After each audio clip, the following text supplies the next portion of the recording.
What is the crack, folks? Welcome on to episode number 87 of the Gym Advisors podcast, the very first of 2022. Myself, Andy Collar, and today's guest is Dale Murphy Butler. Dale, how the hell are you, man? Not bad, Andy. How are you getting on? Happy New Year to you.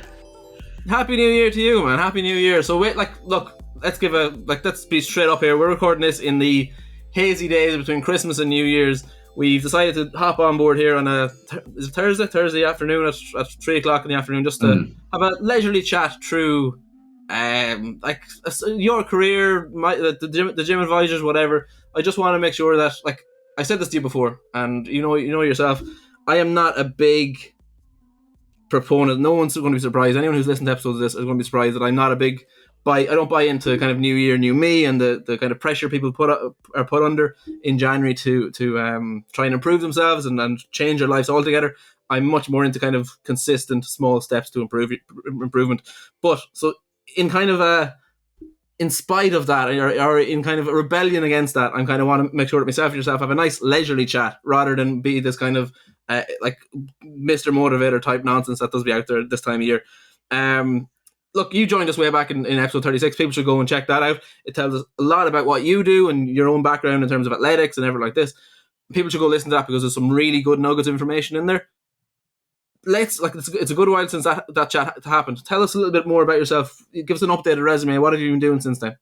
Well, for those who don't know me then, as we said, his name is Dale Murphy Butler. My business is Sprinter Fitness, PT. Located in Wexford, and sure, it's been in a steady going business for the last year or so. With everything going on, it's been hard to kind of get any more as we were going, but sure, I got a bit more busy as the year went on with a different with a change in my career and everything, so as we'll get into that in a sec. But yeah, no, my whole background was athletics for years, since I was about 12 years old, and had some amazing coaches over the years as well. Had like Shane McCormick as a coach for a good number of about 8 years or so, 6 to 8 years, which was great, and that's kind of pushed me on into the area of fitness and strength and conditioning that I wanted to specify on in terms of speed. And then I've had plenty of other connections and kind of mentors over the years in likes of weightlifting and in the gym and all. And sure, I went to college and all. I chased after that career and got to the point where I am now, and just did plenty of other bits to kind of up my CV and.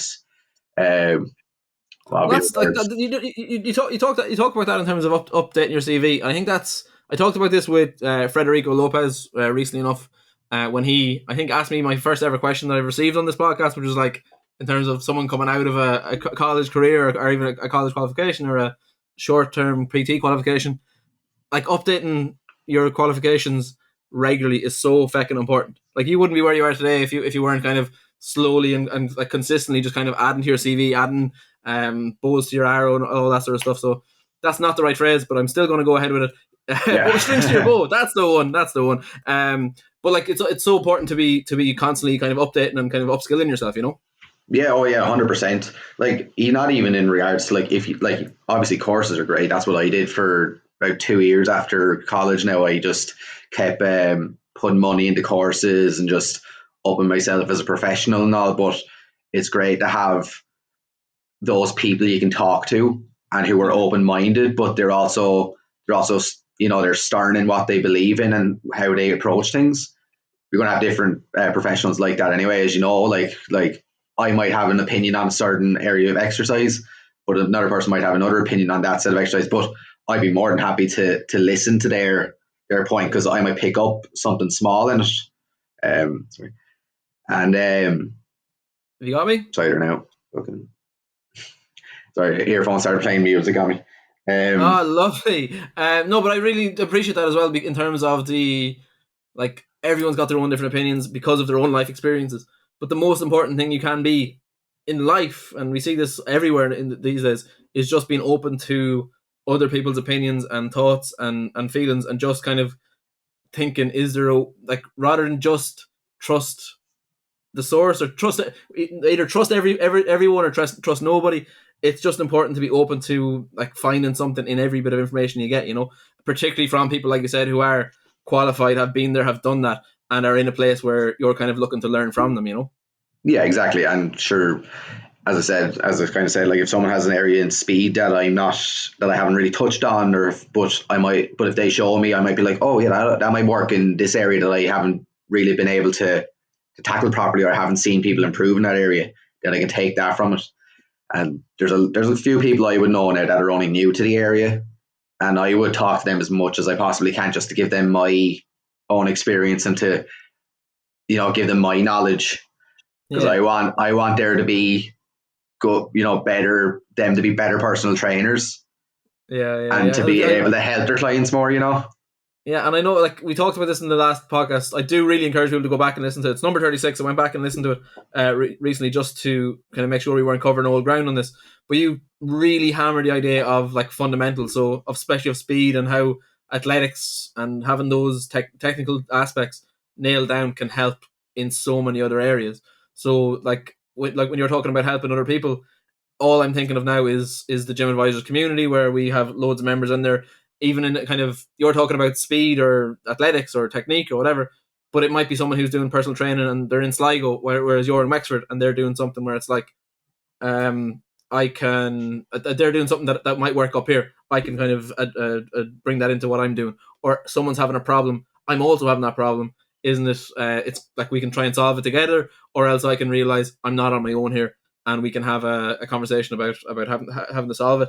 But also, you're kind of thinking it's not just me, and you don't feel so alone out there. Yeah, yeah, and, So and Bill, look, I know it's like a bit of it's a competitive market when it comes to PT, to personal training and strength and conditioning, because there are people out there who know exactly what they need to do and how to apply what they're doing, but there are others who are out there who think they know what they're doing and think they know how to apply it, but it has a completely counteractive effect on the athletes then, because they maybe they do improve over a period of time, but then they plateau, and then no one really knows why they're not improving any further after that plateau. So it yeah, is good to get that bit of information off other people so that you can push them, but you're also improving the people who are maybe unsure of what they're doing, yeah. and then you I push them along.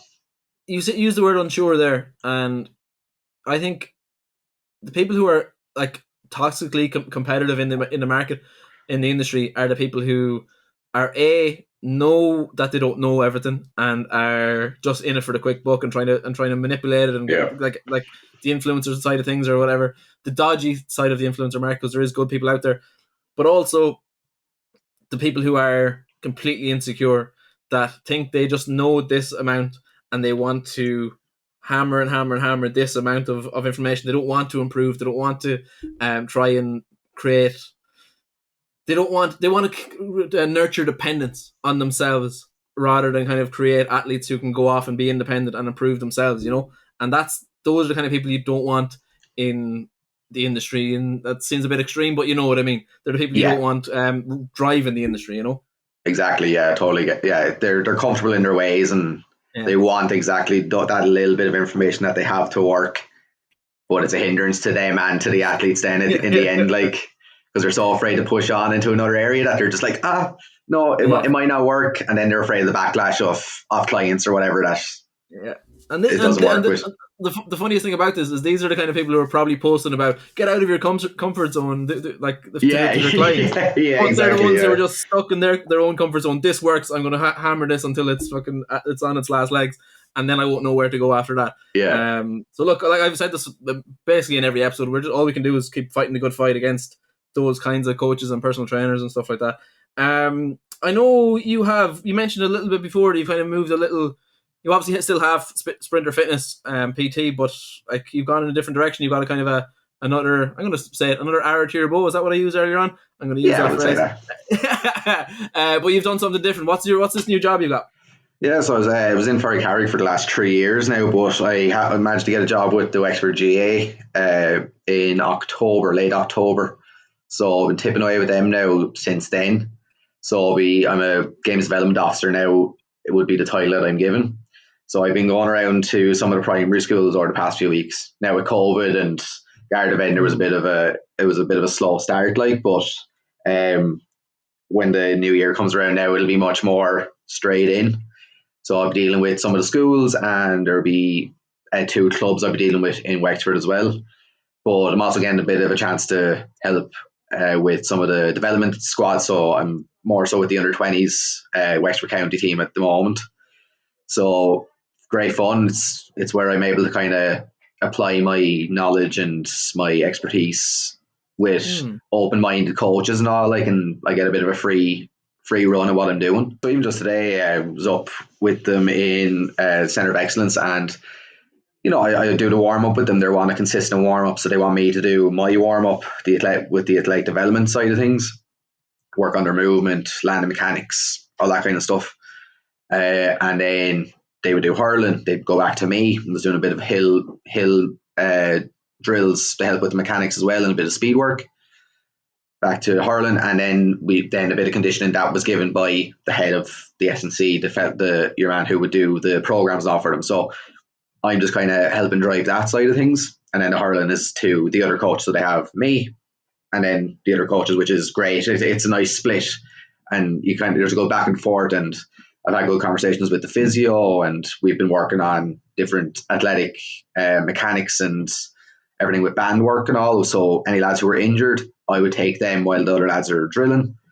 And then we do some drills with the bands just to help with their hip mechanics and get their, vertical force going up, vertical force going down, core work, just all that kind of stuff. I just kind of do my own bit with them, to help them improve while they're injured, so that when they're back, then they have much more, we'll say, robustness to their movements when they come back. But that's my aim.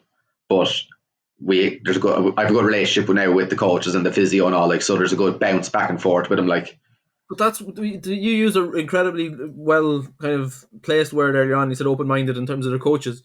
That seems to be so important. Talk to me a little bit about how important it is for, you said you have an aim, but if one person in the group doesn't as an aim that is completely counterintuitive to absolutely everyone else is doing, it kind of throws everything off. How important is it that you guys do get together, the physios, the kind of the skill coaches or whatever, that you know what each other's doing, and they're kind of all of it is kind of leading in the one direction?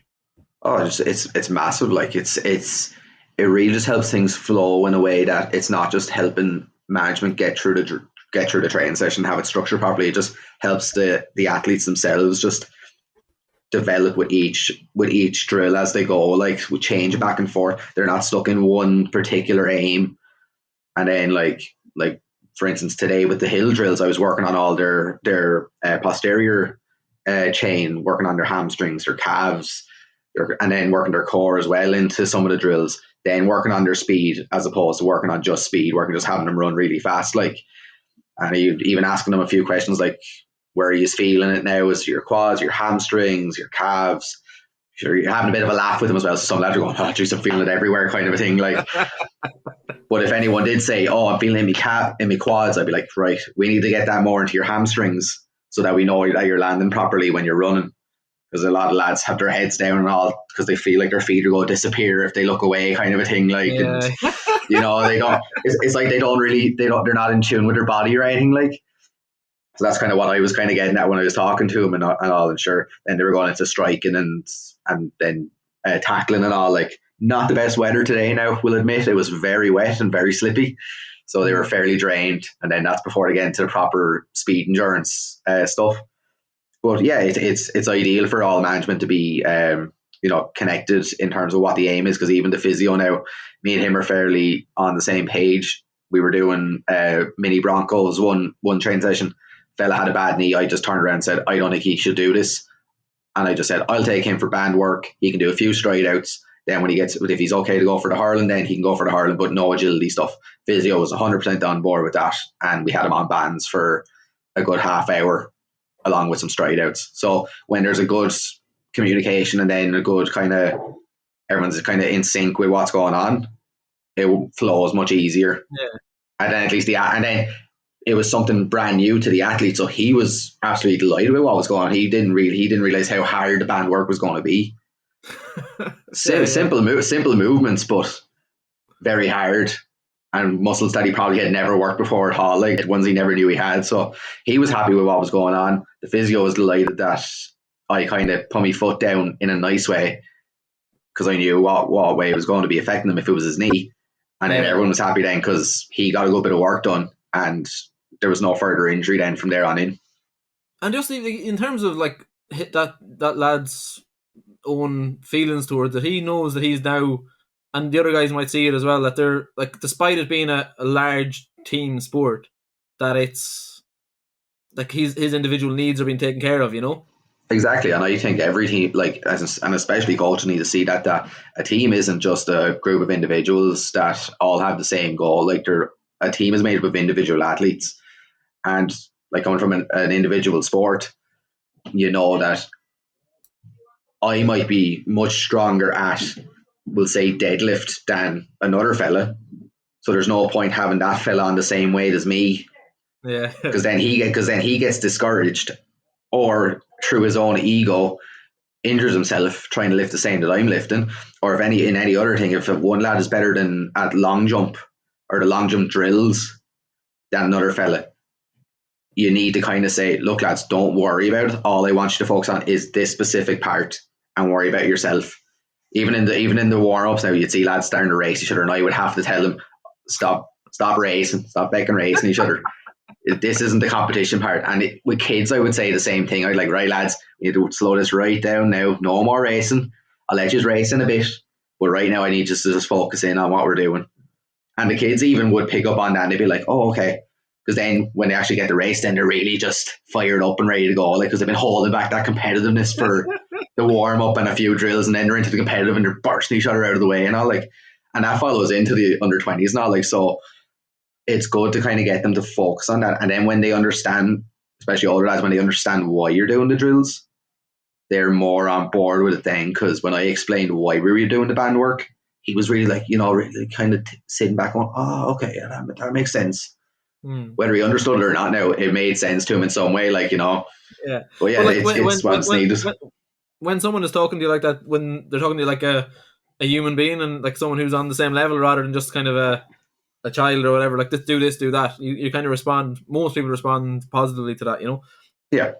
Interesting comparison there between, as you said, the kids and the under 20 and stuff like that. What's been going through my head as you've been talking here is that for someone in your position, with your job, with your qualifications, it must be, I don't know how you say this, really enjoyable to work in an elite environment, but with people who are quite young. So there's so much range and scope for development and improvement there, you know? Yeah, because like the whole aim of the GAA at the moment is to maintain the athletes' participation throughout their years growing up, because there seems to be a bit of a massive drop off in around 16, between 16 and 18. Like, so their whole aim is to maintain that now. So from my point of view is, and what I would be, and especially with the clubs that I'm dealing with now, I've had the conversation that the sooner you start, the earlier you start with the kids. 11s even would be as early as you need to go, but as a conscious target, you can start younger without them even realizing what you're actually doing with them. But you need to have the fundamentals, and you need to start applying some kind of strength and conditioning. Parents don't necessarily like the phrase strength and conditioning because they don't like the idea of their child doing weights. But strength and conditioning is anything that is resistance, body weight resistance. Just simply crawling on the ground, doing a bear crawl. Children love doing that, pretend to be animals. Do that in the schools the whole time. They love pretend to be a kangaroo or a cheetah or something like that. So getting them to do that at a very young age and carrying it on. Core strength is improved, balance is improved, landing mechanics is improved, their plyometrics are improved. Everything is improved without anyone ever knowing what really happened. It's like a little Inception type thing. That the child doesn't know what happened. All they know is, oh yeah, the coach had me jumping around all day. It was great. I was a kangaroo in Australia. And then the parent was just like, oh yeah. And then in my head, I'm going like, yeah, that was a good plyometric session there. Now we got a good bit of stuff in there now today. Oh yeah, that was a great speed session and all. Like, no one ever knows any different unless you're a coach sitting there looking at it and going like, yeah, no, that was some good physical aspects that we worked on today, guys. Well done. And then you're off, like, and then just carry that on then, like, and then they start to be like, oh yeah, we did that when we were like 5. Oh yeah, now we can do that. The more, like, the whole point of like the gym advisors is that we allow people to find gyms, personal trainers, all that sort of stuff. So I am not an expert. I always come at it from the point of view of the regular person. But the more I chat to personal trainers and coaches, the more I realize, and I've said this before, but the more and more I'm realizing that you're sneaky bastards. Oh yeah. Oh yeah. Even if it's like 100%. one-to-one personal trainer, like there's always like an ulterior motive to something that you're doing. Like, Oh yeah, sure. Even today, when we had the lads doing the conditioning at the end, like they had to do they had to do 30-second runs, 30 seconds off. And sure, me and one of the coaches turned to each other at the end and goes, add another 10 seconds onto the last run there. And I was just like, my coach did that to me, sure, and he never told us. He wouldn't tell us till you're actually done it, like grand. So it was 40 seconds for the last run. Then on the second set, then we turn around and goes, stick another 15 onto that there. So it's 45 seconds instead. Like, so they were running for 45 seconds. All I was like, they're doing good. Like they're gonna get the work in before New Year's Day. Like at least then when they turn around and complain about it, it's like, well, you're just running. It takes like that feels like a long time. No, that was 30 seconds. Yeah. The 30 seconds rest feels so much faster, you know. Take 15 seconds off there. Yeah. But come here, like that's just as a not even wrapping up the GAA side of things, but like as I said, I listened back to the podcast we did before, and one of the things that you said is up until you discovered athletics, you were a team sport guy. That's what you played, soccer, GAA, all that sort of stuff.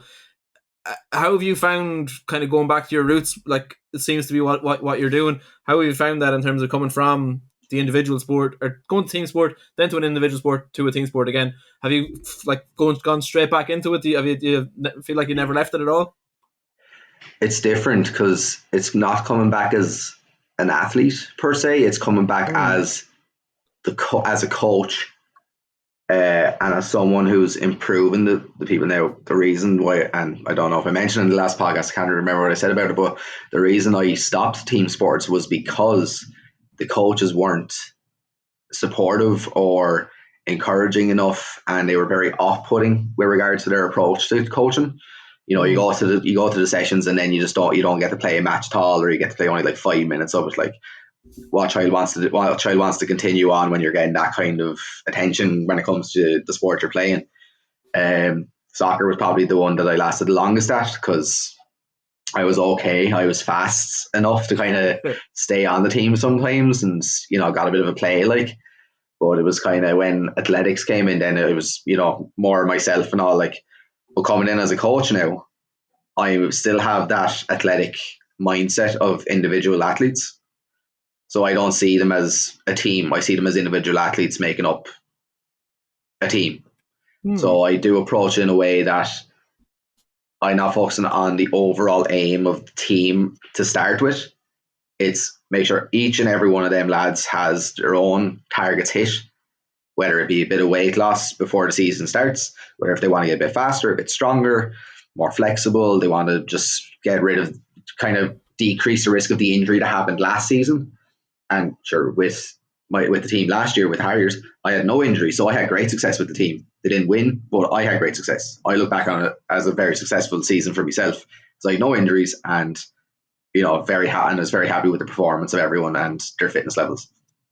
Now, so like that's how I'm seeing everything now. It's going from a team sport as an athlete into an individual sport as an athlete, coming back as a coach, and just basically putting the two of those things together and just realizing, oh, this is what I needed when I was playing.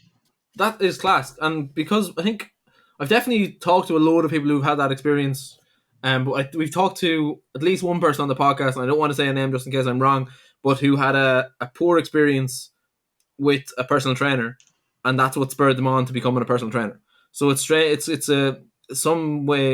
happens in all areas where you enjoy something, you want to get the best out of it, you have a shitty experience, and you go, I could do better than that person. And that seems to be what you've done with it, That was basically the mindset for a few years. Like, it was like, I've had, fairly shitty experiences with coaches, so I want to be a coach now. But I just aimed for athletics. I didn't think I was going to be back in team sports. But now that I'm back, I'm just like, this is what I needed when I was an athlete.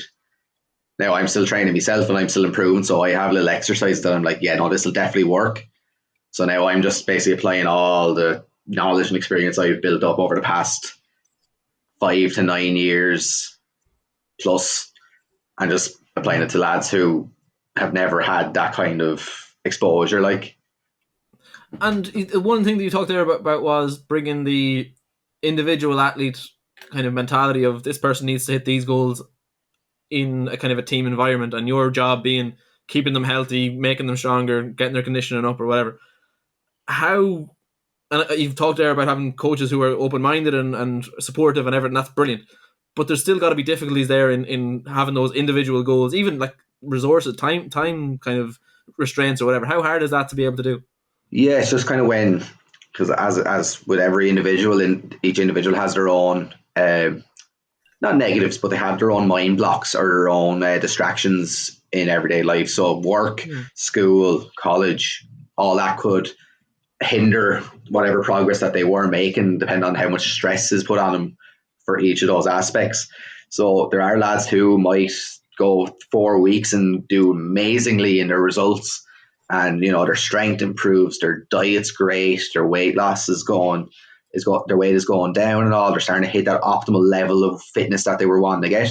But then, sure, something could happen in life, and they might go 4 weeks of doing absolutely nothing, where they might not be back to square one, but they're after taking maybe 8 out of 10 steps back in regards to all that, just because they weren't doing something because something happened, or because they've been too busy and probably traveling for work the whole time. Or there's a few lads who are on the Harriers and all, they're with the army, and also they wouldn't make every training session, but they would try and get the bit in. But other people don't have the same kind of drive as those lads, kind of a thing. Like, Yeah, so it's all about, it's got kind of their mental state at certain times in the year.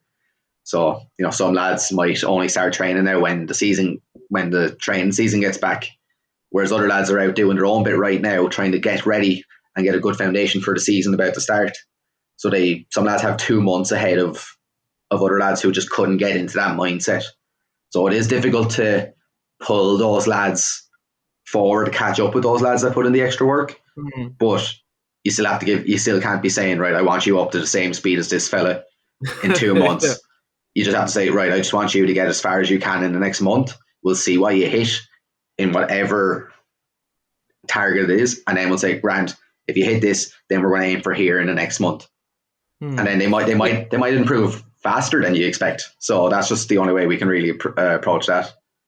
But it's like back in my very limited GA team and even team sports sort of environment, it was very much no matter how much or how little you've done before we started this first session where you'd be running on the beach or whatever it would be, everyone did the exact same. So it's great to hear, and obviously there's more research and resources gone into it in the past.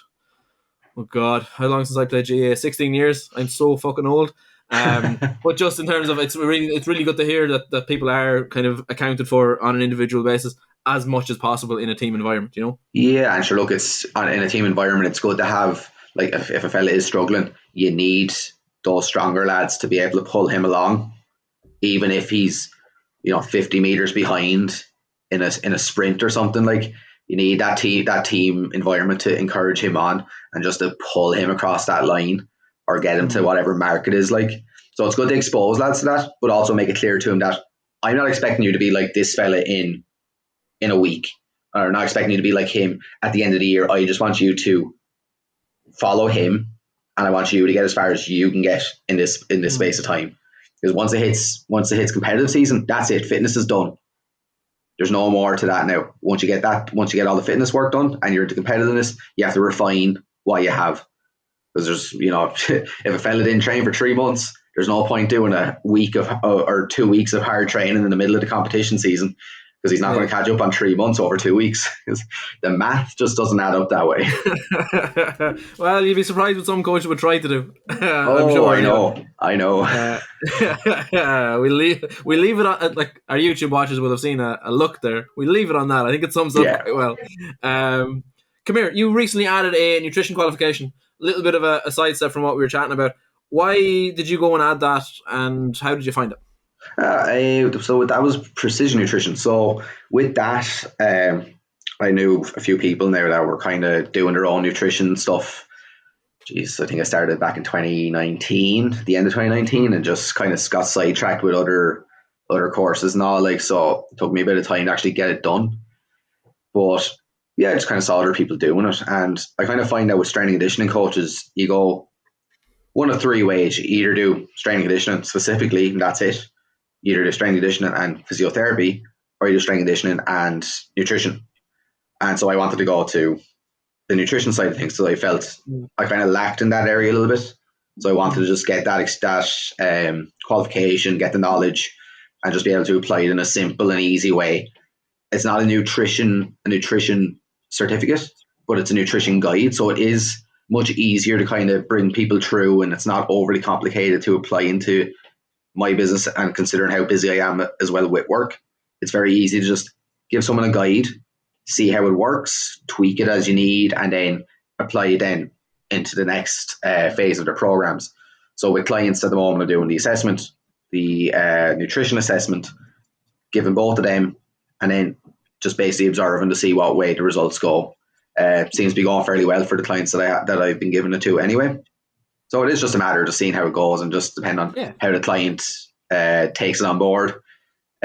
Yeah, it's not very specific. I don't really believe in giving specific diets anyway, because depending on if it's a required diet, then if it's just a fad diet, it just kind of puts everyone off and all. And it's a very gradual change is what I like to kind of get people into, as opposed to just going for straight from like the diet this week, which isn't great, to a super healthy diet next week for the new year, and then just dying off then halfway through the month and going like, I prefer the other one. Yeah. It's again, and I'm going to say it again, it's another arrow to your bow. I'm not even sure if that's the same fuck up I made earlier, but look, it's another arrow to your bow. It's grand. We'll say it's an arrow. It's an arrow to something. Yeah.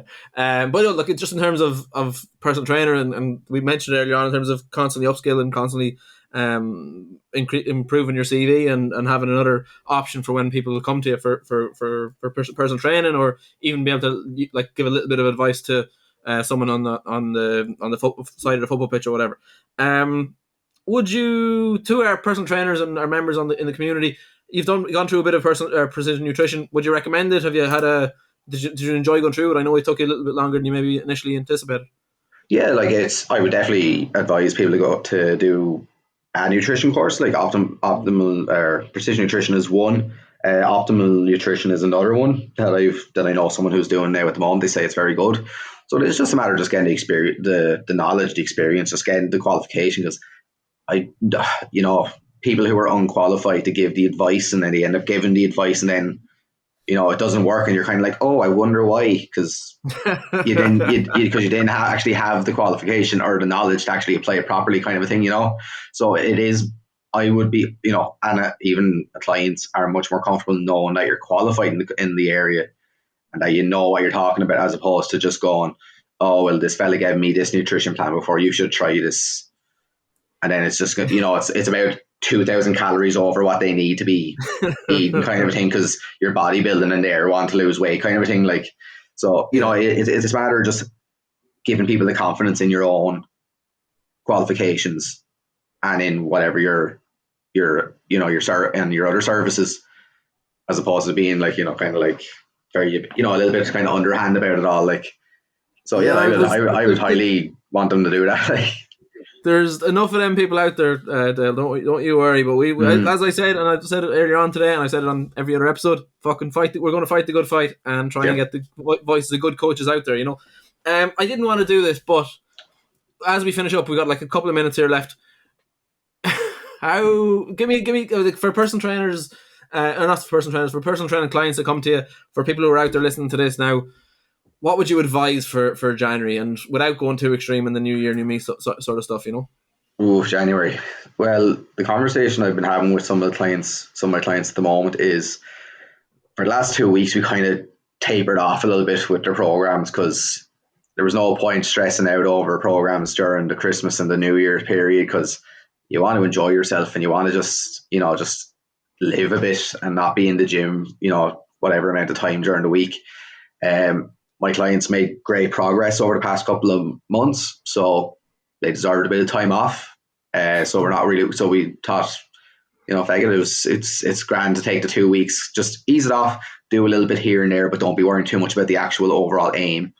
So they took a rest over the past 2 weeks. So come January, we're going into another assessment period. So we'll do another assessment for the next phase of their programs. And then it's a very gradual progression in their program. Little tweaks, little progression in the exercises, sets, reps, weights. It's all kind of up to them with regards to the weight. But for our strength, the clients have shown really good progress. But it's all been consistent, and that's what we want to continue with. We're not jumping into anything too new coming into the new year. If we want to try something new, we'll talk about it and gradually build into it. But that's the key word, gradual, is what I would say. And it allows for consistency, and it's just, there's nothing scary in terms of the changes. And any changes that do come up, they're very minute and very easy to kind of tweak.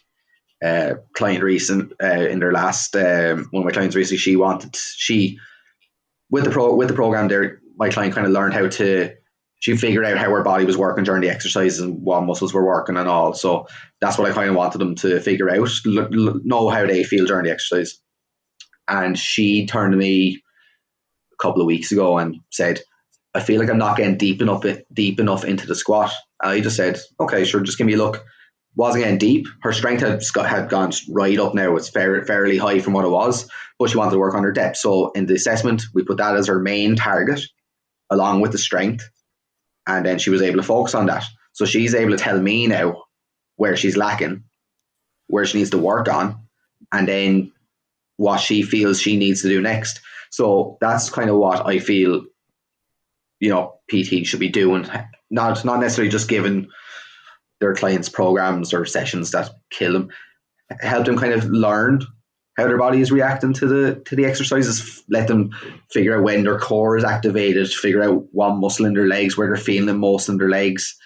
Even with hip misalignment, happens to everyone. I have it at the moment, but where you can kind of figure out which leg is pushing through the ground more.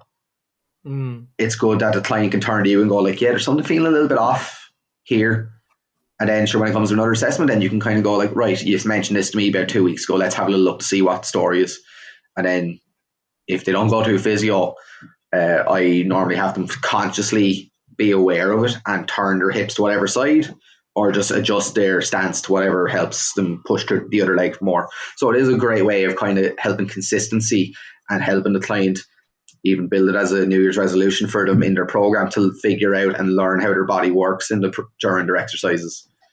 As you're talking there, Dale, especially about the client who mentioned the depth to you, you sounded like a proud dad. So I just love, and he talked about it earlier on. Actually, he said about we're trying to create people who are independent and can figure these things out for themselves after like kind of giving them the basics and helping them along.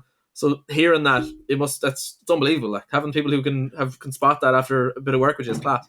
Yeah, and like even like because I had her in the Furry Carrick now, and she followed me out when I left. She even kind of said to me, she wouldn't have wanted to go with anyone else because she felt she would have been brought back too many paces and brought back to too much basics, because she's fairly advanced now in regards to her capabilities in the gym, and the exercise variations are fairly advanced, and it'd be what GAA players would be doing, like in regards to core strength and muscle building. And her, as I said, her squat strength improved, nearly 4 times over, like in the past couple of months. So that's what I was really proud of, that she was, she was building her strength. She knew where she was weak, but she wasn't afraid to tell me where she felt she was lacking. Yeah, because she was confident enough to know exactly where she was lacking. Yeah, and not worried that you would take it badly or go, no, that's not a problem or anything like that. You were gonna receive the question, the problem that she had identified, and kind of go, well, let's try and fix it or see what the problem is, rather than no, that's not a problem. You know what I mean? Yeah, so exactly. And sure, open that stuff. Exactly, yeah. And they even said, and like the 2 clients even said to me, like, "Oh, sorry, I didn't get anything done over the past few weeks." One's a teacher, so very busy up before the Christmas holidays. I said, "Yeah, no, that's fine. We'll pick it up now after Christmas." Like, and she was like, "Oh, great, yeah, perfect." But there needs to be plenty of understanding, like. Yeah, you can't do anything about what you've done in the past, so it's all about looking forward, like you've talked about with the hurlers and all that sort of stuff as well. Come here, Dale, man. Just talking about you being a proud dad and being a great coach, I've absolutely loved having you on. So what we're going to do now is we're going to add 3 songs to our Spotify playlist. Do you remember them? The ones you want to add? No, I need it. Oh yeah, I do. Oh, yeah, hold on now. 3 Days Gone. Time of Dying was one. Jaden and Kid Cudi, On My Own. And Godsmack Bulletproof were the 3 songs. 3 tunes there. They're going to get added to the Spotify playlist. So thank you very much. Check that out. And look, we don't usually do this sort of stuff, but if you're listening to this right now, go and make sure you're subscribed to the podcast. Make sure if you're watching on YouTube, make sure you're subscribed to the channel. Go to thegymadvisors.e.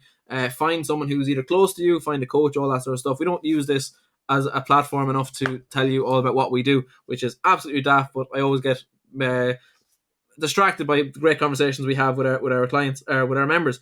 But speaking of the site, you can be found, Dale, on thegymadvisors.e/sprinter fitness.